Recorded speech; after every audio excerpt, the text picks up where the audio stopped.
Welcome to Galaxy Classes, where concepts become clear and learning becomes powerful. Hello students. History में हम अक्सर Kings, queen's और battles की बात करते हैं, है ना? लेकिन क्या आपने कभी सोचा है कि उन बैटल्स की कहानी, उन राजाओं के सिक्के या वो हजारों साल पुरानी मैन्यूस्क्रिप्ट्स आखिर हम तक पहुंचती कैसे हैं? How do these whispers from the past travel through time to reach our text books and museums today? इस हाउ का, इस कैसे का जवाब छुपा है एक बहुत ही इंपॉर्टेंट फील्ड में, and that is the topic of our chapter 9 part 1 heritage management. तो आइए देखते हैं कि पार्ट 1 में हमारा लर्निंग जर्नी कैसा रहेगा। First, will understand the very foundation, what is heritage management. फिर हम उन स्पेशल स्किल्स को एक्सप्लोर करेंगे जो हमारे पास्ट के गार्जियंस के पास होनी चाहिए। इसके बाद हम हिस्ट्री के 3 main pillars, 3 types of sources को डीपली एनालाइज करेंगे, ओरल, रिटन और material. And finally we will wrap up with a power packed chapter recap जो आपके एग्जाम आंसर्स को परफेक्ट बनाने में हेल्प करेगा। Ready? Let's So, let's start with the first and most fundamental question. What exactly is heritage management? आपकी text book बिल्कुल सही कहती है कि जो भी हिस्ट्री हम आज पढ़ते हैं, it is the result of diligent work by historians. ये diligent work क्या है? ये सिर्फ किताबें लिखना नहीं है. It means spending years in dusty rooms, carefully piecing together broken parts, deciphering faded scripts. ये एक डिटेक्टिव वर्क जैसा है. ये historians ही हमारे पास्ट के true guardians हैं. तो ये गार्डियन लाइक काम होता कहाँ है? वेल, ये होता है 3 स्पेशल जगहों पर। Think of them as 3 treasure chests of history. आपकी टेक्स्ट बुक इन्हें आइडेंटिफाई करती है as libraries, museums and archives. इनका मेन मिशन है हमारी हेरिटेज को कंजर्व और प्रिजर्व करना, यानी फ्यूचर जनरेशंस के लिए सेफ रखना। लाइब्रेरीज ज्ञान के मंदिर हैं जहां बुक्स को प्रोटेक्ट किया जाता है। म्यूजियम्स हमारे पास्ट की टाइम कैप्सूल्स हैं जहां आर्टिफैक्ट्स को डिस्प्ले किया जाता है। और आर्काइव्स ये गवर्नमेंट का मेमोरी बैंक है जहां ऑफिशियल डॉक्यूमेंट्स और रिकॉर्ड्स को सीक्रेटली और सेफली स्टोर किया जाता है। लेकिन इन इंस्टीट्यूशंस का काम सिर्फ चीजों को लॉक करके रखना नहीं है, नॉलेज को लॉक नहीं, अनलॉक करना है। They actively share our heritage with the public. कैसे? First, by exhibiting the star players of the collection, the most important specimens. सोचो, हजारों में से एक चीज चुनी जाती है आपको दिखाने के लिए। Second, they publish there findings in research journals, pamphlets and posters, ताकि हिस्ट्री सिर्फ स्कॉलर्स तक नहीं बल्कि हर आम इंसान तक, आप तक पहुंच सके। अच्छा, एक लॉजिकल सवाल उठता है, क्या हर चीज जो मिलती है वो म्यूजियम में डिस्प्ले हो जाती है? The answer is no. बहुत सारी चीजें बिहाइंड द सीन्स रहती हैं। तो उनका क्या होता है? आपकी बुक बताती है कि उन्हें स्पेशल नेसेसरी ट्रीटमेंट्स दिए जाते हैं। ये ट्रीटमेंट्स एक डॉक्टर के ऑपरेशन जैसा है, chemical cleaning, temperature control, pest control, ताकि वो चीज़ और 1000 साल तक सेफ रहे। और ये हिडन ट्रेजर्स सीरियस रिसर्चर्स और स्कॉलर्स के लिए अवेलेबल रहते हैं फॉर डीपर स्टडी। तो हमने ये तो देख लिया कि लाइब्रेरीज, म्यूजियम्स और आर्काइव्स हमारी हिस्ट्री को प्रोटेक्ट करते हैं, लेकिन इन बिल्डिंग्स के अंदर काम कौन करता है? क्या ये काम कोई भी कर सकता है? Absolutely not. This is a job for specialists. तो चलिए अब देखते हैं what are the special skills for managing history. What does it take to become a guardian of the past? Heritage management का हर step from the very first moment of discovery needs extreme care. सोच के देखो, 1000 साल पुरानी manuscript को उठाना, it's as delicate as holding a butterfly. आपकी बुक हाइलाइट्स करती है कि कलेक्टिंग, इंडेक्सिंग और एग्जिबिटिंग जैसे हर प्रोसेस में वेरी केयरफुल हैंडलिंग जरूरी है। थोड़ी सी भी गलती और हिस्ट्री का एक अनमोल हिस्सा हमेशा के लिए नष्ट हो सकता है। That is why this field demands not just passion, but also specific skills and professional training. सिर्फ qualified experts ही ये जिम्मेदारी उठा सकते हैं। अब हम पार्ट 1 के हार्ट में एंटर कर रहे हैं, the sources of history themselves. हम 3 तरह के sources को डिटेल में समझेंगे। Let's start with the first and oldest form of history, oral sources. ये वो हिस्ट्री है जो कागज पर नहीं, लोगों की जुबान और यादों में जिंदा रहती है। वो कहानियां जो हमारी नानी दादी सुनाती हैं, वो लोकगीत जो गांव में गाए जाते हैं, folk songs and folk tales. This is the spoken past. तो इस स्पोकन हिस्ट्री को मैनेज कैसे करते हैं? Imagine you are a researcher. आपका प्रोजेक्ट क्या होगा? आपकी टेक्स्ट बुक 3 स्टेप्स बताती है। Step 1, collect and compile. आप गांव-गांव जाकर लोगों से बात करके उन फोक सॉन्ग्स और टेल्स को रिकॉर्ड करेंगे। Step 2, classify and analyse. अब आप इन कहानियों को सॉर्ट करेंगे, मे बी बाय रीजन और बाय थीम। फिर आप उन्हें एनालाइज करेंगे। इस कहानी में राजा कैसा है, लोगों के फेस्टिवल्स कैसे हैं, ये उस सोसाइटी का एक्सरे करने जैसा है। Step 3, publish results. फाइनली आप अपनी रिसर्च को एक बुक या आर्टिकल में पब्लिश करेंगे ताकि ये ज्ञान सब तक पहुंचे। तो इस तरह की रिसर्च के लिए एक सुपर स्पेशलिस्ट बनना पड़ता है। आप स्लाइड पर देख सकते हैं कि इसके लिए कितनी वेरिड स्किल्स चाहिए। You need to be a sociologist यानी समाजशास्त्र का ज्ञाता to understand society, and an anthropologist यानी मानव विज्ञान का एक्सपर्ट टू अंडरस्टैंड कल्चर। आपको माइथोलॉजी और लिंग्विस्टिक्स का ज्ञान चाहिए ताकि आप उन कहानियों के हिडन मीनिंग्स और भाषा को डीकोड कर सकें। ऑफ कोर्स हिस्ट्री और रिसर्च मेथड्स तो फाउंडेशन है ही। और फाइनली आपको एक अच्छा राइटर भी होना चाहिए टू प्रेजेंट योर फाइंडिंग्स।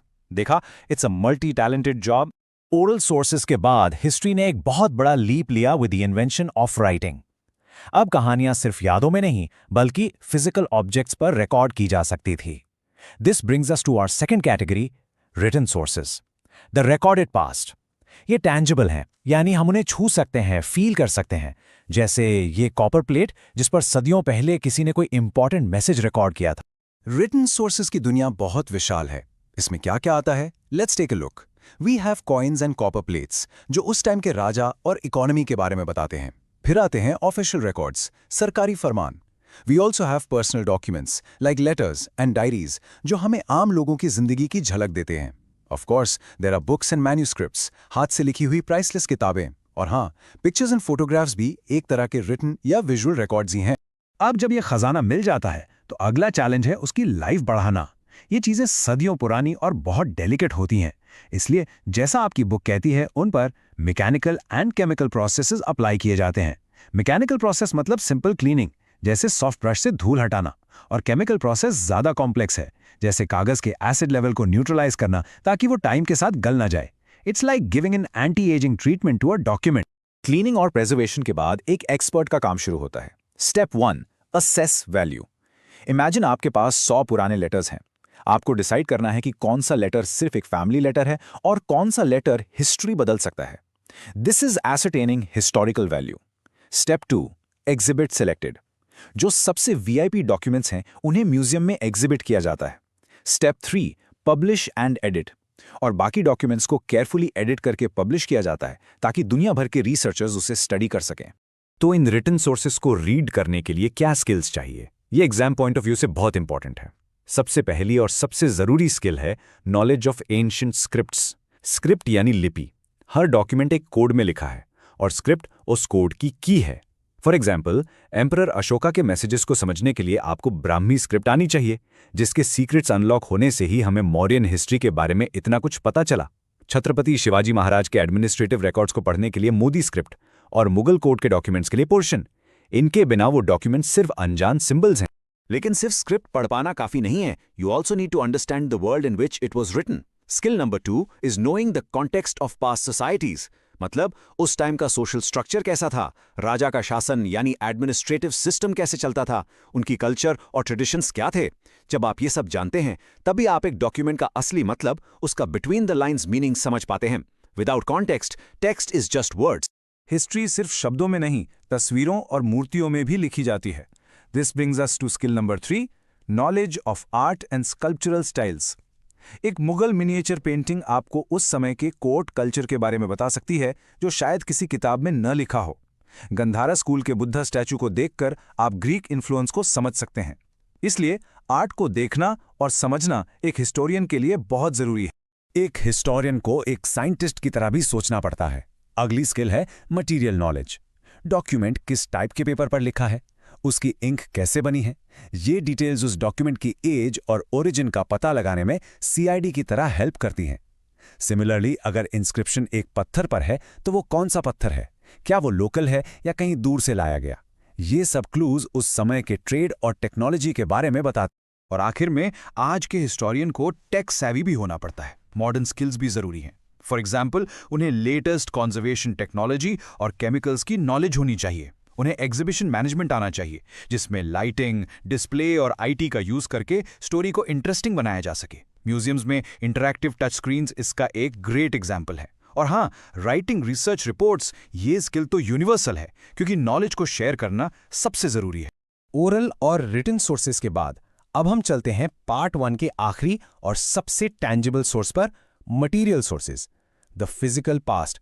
ये वो चीजें हैं जो बोलती नहीं, लिखी नहीं, लेकिन अपनी कहानी खुद बताती हैं। जमीन के नीचे से निकले हुए बर्तन के टुकड़े, पुराने औजार या शहरों के रूइंस, ये सब हिस्ट्री के सॉलिड फिजिकल प्रूफ हैं। मटीरियल सोर्सेज को मैनेज करने का प्रोसेस भी काफ़ी सिस्टमैटिक है। It starts with collecting artefacts from archaeological sites, फिर उन्हें क्लासिफाई किया जाता है। ये पॉट हरप्पन है या मौर्यन, ये टूल स्टोन एज का है या आयरन एज का। इसके बाद आती है क्लीनिंग एंड प्रिजर्वेशन की डेलिकेट स्टेज, और फाइनली एग्जीबिशन। यहाँ एक इंटरेस्टिंग चीज़ है रेप्लिकाज। कई बार ओरिजिनल आर्टिफैक्ट इतना प्रेशियस या फ्रेजाइल होता है कि उसे डिस्प्ले नहीं कर सकते। ऐसे में उसकी एक परफेक्ट कॉपी यानी रेप्लिका बनाकर म्यूजियम में रखी जाती है। और ये हेरिटेज मैनेजमेंट सिर्फ इंसानों की बनाई चीजों तक सीमित नहीं है। आपकी टेक्स्ट बुक एक बहुत इंपॉर्टेंट पॉइंट हाईलाइट करती है, this process also applies to fossils. Dinosaurs के जीवाश्म हों या करोड़ों साल पुराने पेड़ पौधों के रिमेन्स, उन्हें भी बिल्कुल आर्टिफैक्ट्स की तरह ही क्लासिफाई, प्रिजर्व और एग्जिबिट या उनके रेप्लिकास को एग्जिबिट किया जाता है। So heritage management connects human history with natural history. Material sources के एक्सपर्ट बनने के लिए क्या स्किल्स चाहिए? First and foremost you need to be an archaeologist. आपको पता होना चाहिए कि सेफ एक्सकवेशन कैसे करते हैं। सेकंड, आपको उस एरिया का मटेरियल फिंगरप्रिंट पता होना चाहिए। वहाँ कौन से रीजनल मटेरियल्स, पत्थर, मिट्टी, मेटल मिलते थे। इससे आप फेक आर्टिफैक्ट्स को भी पहचान सकते हैं। और थर्ड, क्लीनिंग एंड प्रिजर्वेशन के लिए साइंटिफिक टूल्स और केमिकल्स की नॉलेज, जो हम पहले भी डिस्कस कर चुके हैं। यहाँ एक बहुत ही यूनिक और आर्टिस्टिक स्किल की ज़रूरत पड़ती है, जो सिर्फ मटेरियल सोर्सेज के फील्ड में ही कॉमन है। The ability to create replicas. ये सिर्फ कॉपी करना नहीं है, it's about scientifically creating a perfect model that looks and feels exactly like the original, ताकि ओरिजिनल ट्रेजर को सेफ रखते हुए भी हम उसकी खूबसूरती और नॉलेज को दुनिया के साथ शेयर कर सकें। और आखिर में आप नोटिस करेंगे कि कुछ स्किल्स कॉमन थ्रेड्स की तरह हैं जो तीनों फील्ड्स को आपस में जोड़ती हैं, जैसे कि knowledge of art styles, exhibition management using IT और रिसर्च राइटिंग। ये तीनों ही फील्ड्स के लिए एसेंशियल हैं। इससे ये पता चलता है कि एक अच्छा हेरिटेज मैनेजर एक मल्टी टैलेंटेड एक्सपर्ट होता है। All right, students. So that was a detailed exploration of the first part of heritage management, AB. Let's consolidate everything we've learned into a powerful recap. Pay close attention because this section is your key to scoring full marks on this topic. आपके screen पर अब एक summary table है। इस एक table में हमने पूरे पार्ट 1 को कंडेंस कर दिया है। On the left, you have the source type. In the middle, the key actions associated with them. And on the right, the key skills required. I highly recommend you take a screenshot of this. Exam में answer structure करने के लिए this table is pure gold. It will help you organize your thoughts and write a perfect high-scoring answer. तो हमारा आज का lesson यहाँ ख़त्म होता है, लेकिन याद रखिए इस चैप्टर को पढ़ने का मकसद सिर्फ एग्जाम पास करना नहीं है। दिस इज आर हेरिटेज, और आप today students are its future custodians. कल आप में से ही कोई आर्कियोलॉजिस्ट, आर्काइविस्ट या हिस्टोरियन बनेगा। इसलिए इस सब्जेक्ट को सिर्फ पढ़िए नहीं, इससे फील कीजिए।